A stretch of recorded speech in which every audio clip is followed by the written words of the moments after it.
preço do etanol caiu em Minas Gerais e voltou a compensar mais do que a gasolina nos postos, na ponta da bomba, né, de combustível. A expectativa do setor é de que o consumo aumente, puxado pela região metropolitana de Belo Horizonte, onde a diferença de preço já passa dos R$ 2,00 por litro.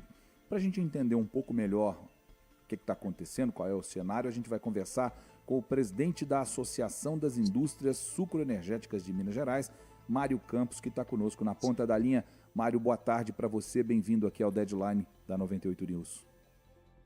Boa tarde, obrigado aí pelo convite, estou à disposição aí para falar um pouco mais do etanol. Nós que agradecemos. Como que a gente consegue explicar essa melhora do preço do etanol para o consumidor final e essa, vamos colocar, essa melhora do equilíbrio da balança para o lado do etanol?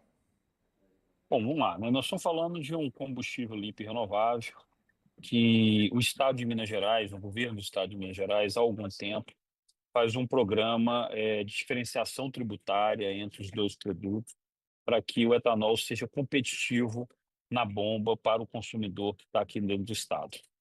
Nós estamos falando de um mercado que é livre em termos de precificação e que o etanol, ele, ao sair das usinas onde é produzido, ele tem um caminho até chegar no tanque dos veículos, né, dos consumidores. Eles passam pelas companhias distribuidoras que fazem a distribuição do combustível pelo Estado e o próprio posto revendedor. E o estado é muito grande, né? A gente sabe, nós temos 853 municípios, o etanol é consumido nos quatro cantos do estado, e a gente sabe que tem algumas regiões onde esse consumo ele é mais latente, ele é mais permanente, como, por exemplo, o Triângulo Mineiro, que é a grande região produtora. Mas a maior parte desse consumo do etanol, ou de combustível em geral, é onde tem mais uma maior parcela da nossa população que está aqui na região metropolitana de Belo Horizonte. E a gente observou desde do início do ano passado, dentro da dinâmica do mercado, que o etanol tinha dificuldade em termos de preço final. Isso não era culpa do produtor, a gente também não sabe identificar onde estava essa situação, se era uma política para venda maior, né, de gasolina dentro dessa região.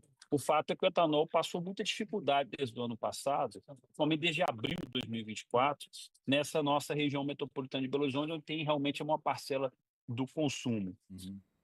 O preço sistematicamente acima de 70%, né, da relação de preço, e o consumidor, obviamente, optando pelo aquele que gerava mais economia para ele, no caso a gasolina.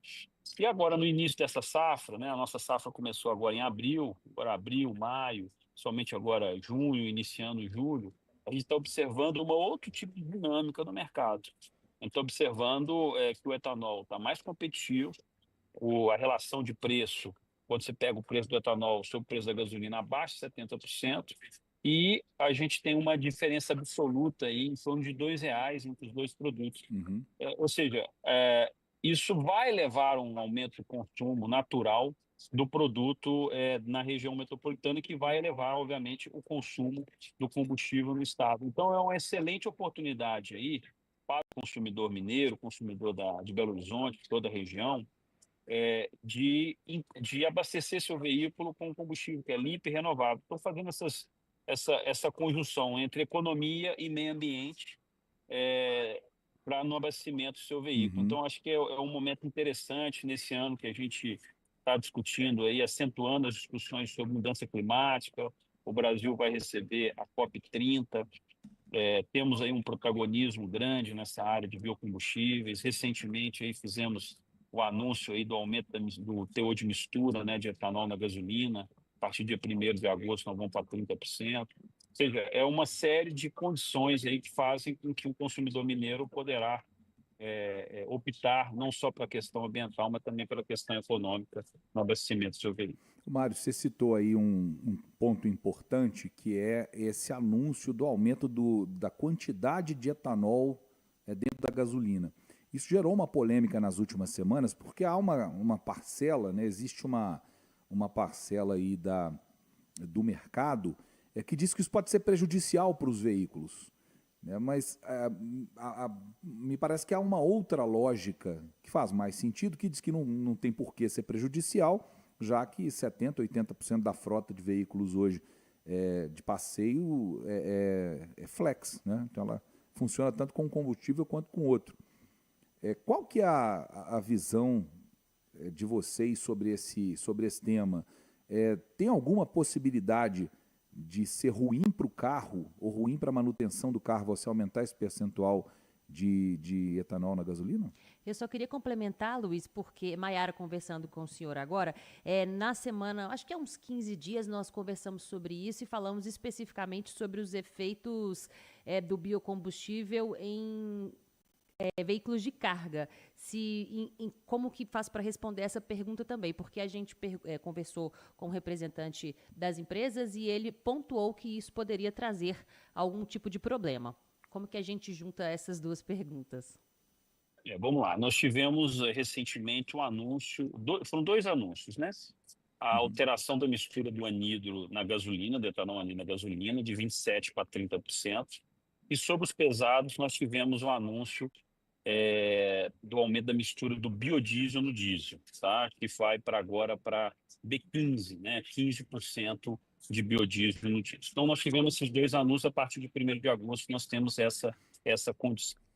Bom, como foi falado, sobre boa parte da nossa frota, não havia nenhum tipo de preocupação, justamente porque a frota é de veículos flex, e esses veículos flex podem ser abastecidos ou com etanol, ou com gasolina, ou com qualquer tipo, nível de mistura entre os dois combustíveis.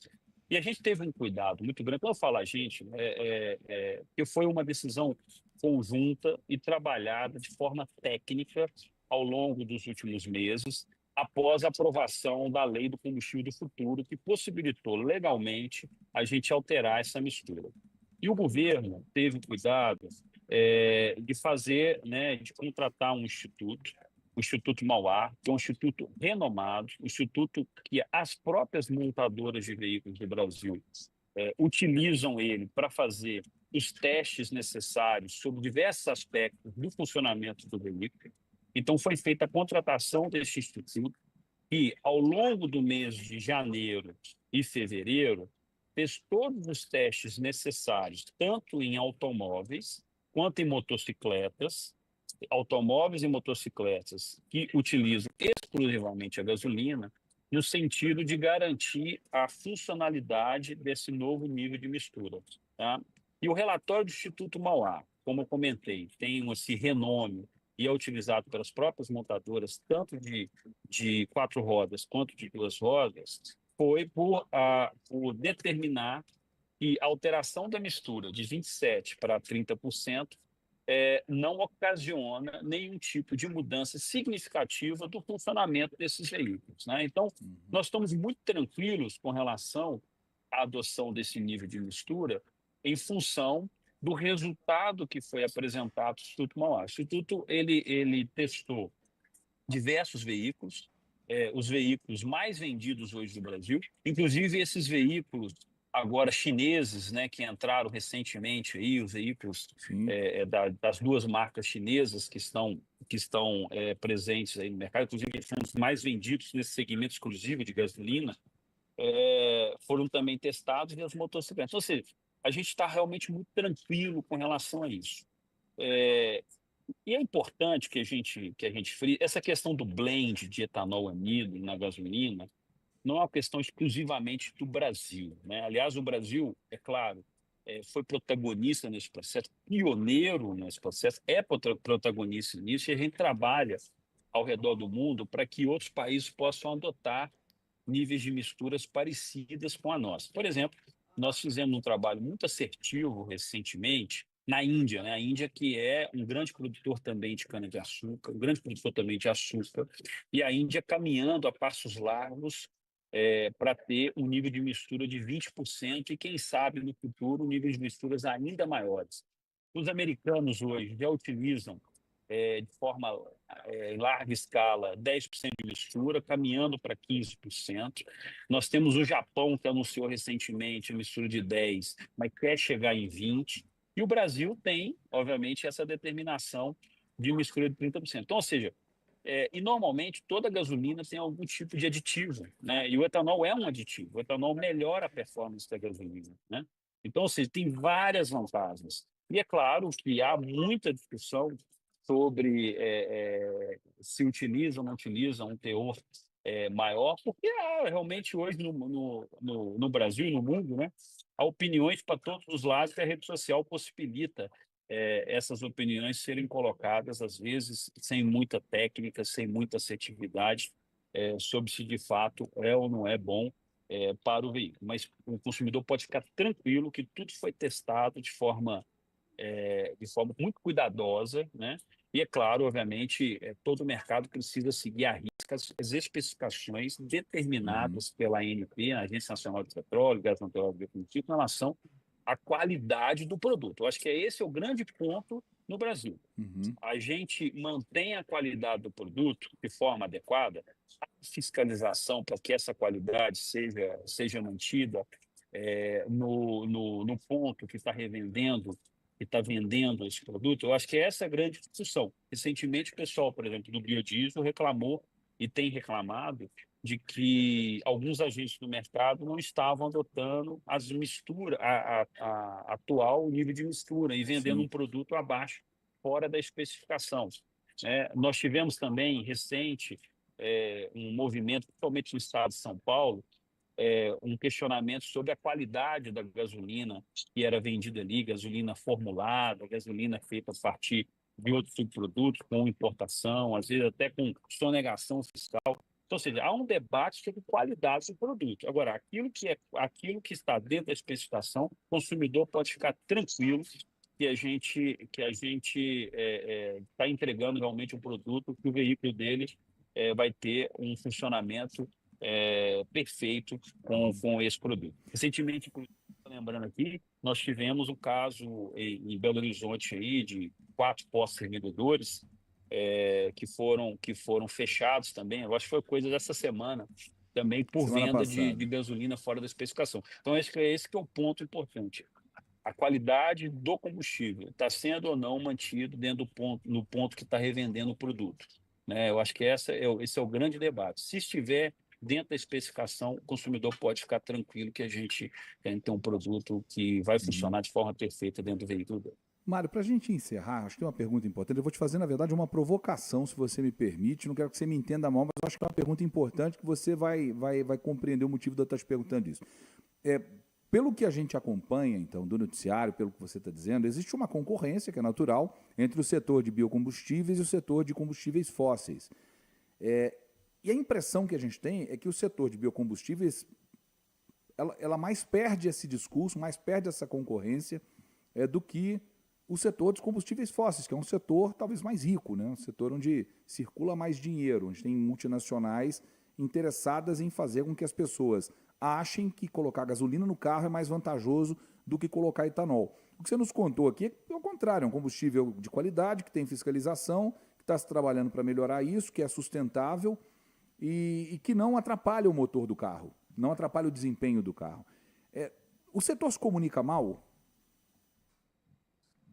Olha, é uma grande provocação, né? A gente tem melhorado muito nos últimos anos a forma da gente comunicar. É claro que a gente concorre com os setores mais estruturados, né, dentro da economia, com poder de escala muito grande, especificamente aqui no Brasil.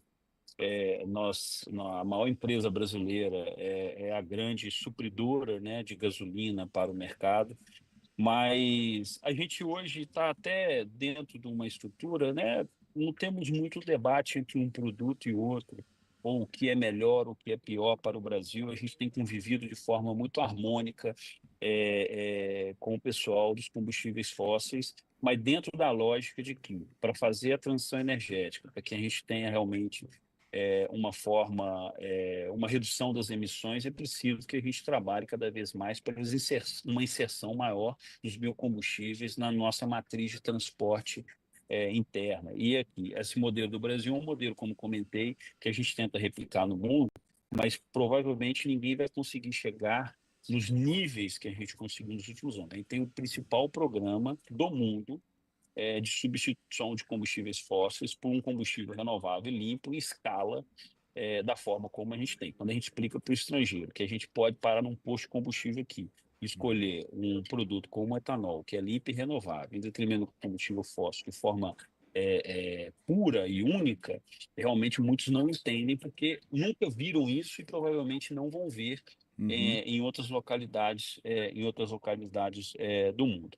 E o fato que a gente, ao longo do tempo, a gente fez um trabalho grande. Hoje o Brasil produz em torno de 35 bilhões de litros de etanol. Nós demoramos 50 anos, desde o lançamento do Proálcool, né? Muita gente vai lembrar.